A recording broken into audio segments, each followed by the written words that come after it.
Hello everybody and welcome to the top 5 JRPGs on the PS1. The PS1 was home to a number of fantastic JRPGs, birthing some new franchises and adding some exciting additions to already established IPs. With so many greats available, it's inevitable that some are going to be left out here. If there's any of your favourites missing, let me know, drop a comment in the comments below. So join me as I run down my top 5 JRPGs on the PS1. Coming in at number 5 we have Breath of Fire 3. Developed and published by Capcom, this was released in Japan of September of 1997 and in Europe and the US in 1998. It has traditional turn-based combat with a 3-player party and the unique ability to transform into a dragon during combat. When in the open world, the player has player-specific skills that allows them to unlock new areas and discover all forms of secrets.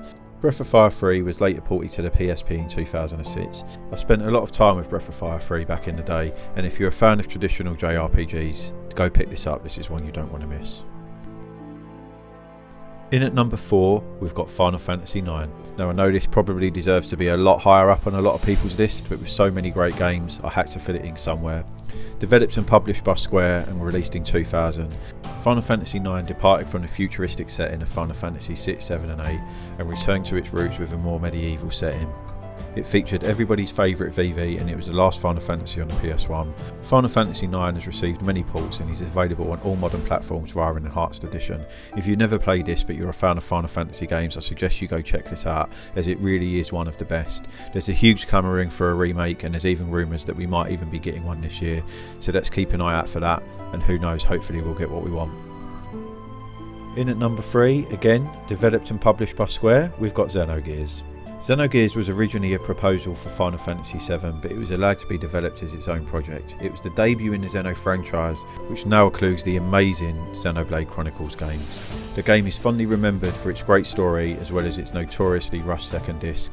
Fans of the game have been hoping for a remake for a long time, and with the success of remakes in modern years, who knows, this may now be a possibility. In at number 2, we've got Suikoden or Suikoden 1 and 2. I've decided to do these as a joint because both of them fully deserve to be on the list, but I didn't really want to take up 2 spots with what is essentially the same game. Both games were developed and published by Konami. Suikoden has a unique 6-character party with formations. Depending on the character's class will depend where you place them in the battlefield. You can also do unique combo attacks. Depending on the characters you have in your party, they can team up to deal devastating damage. Another great feature of Suikoden is the fact that it has 108 recruitable characters. There's also a base which expands as you recruit characters. This is really cool as you can see it developing in real time and you can really get a sense of your army growing. As well as the standard turn-based battles, there's also big war battles and one-on-one battles. While these are not particularly too in-depth, they do add a bit of variety to the game. Suikoden has a bit of a cult following, and for me it's one of my top JRPGs of all time. I love Suikoden 1 and 2. They hold such fond memories. I played them for hours and hours and hours and I've played them over and over again. They really are fantastic. There's been some remasters announced, but they've since gone a little bit quiet. I'm hoping that changes soon and we get a definitive date. Suikoden 1 and 2 are really hard to get hold of. They're quite expensive now, although they are available on the PS1 games, which are available on PS3 and PS Vita. So if you have access to one of these consoles, this may be the best way to experience these games until we get some form of confirmed date for the remasters. Suikoden really is a great series, and if you've yet to experience them, I suggest you go check them out. And in at number 1, we've got none other than Final Fantasy VII. What a game this is. Another game developed and published by Square. They really were on the top of their game back in the PS1. I have such fond memories of Final Fantasy VII and it's probably my favourite game of all time. I originally got it for Christmas back when it was released, and initially I didn't really like the game. It was my first proper JRPG that I had played, but I stuck with it, and once I got my head around the mechanics I absolutely loved it and I was obsessed with this game. Me and my friends would talk about it every single day at school, discussing secrets, party formations, materia slots and all of the other great stuff.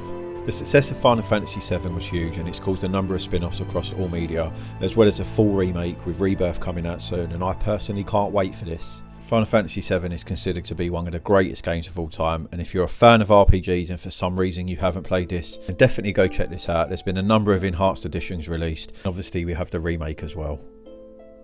So there you have it, that was my top 5 JRPGs on the PS1.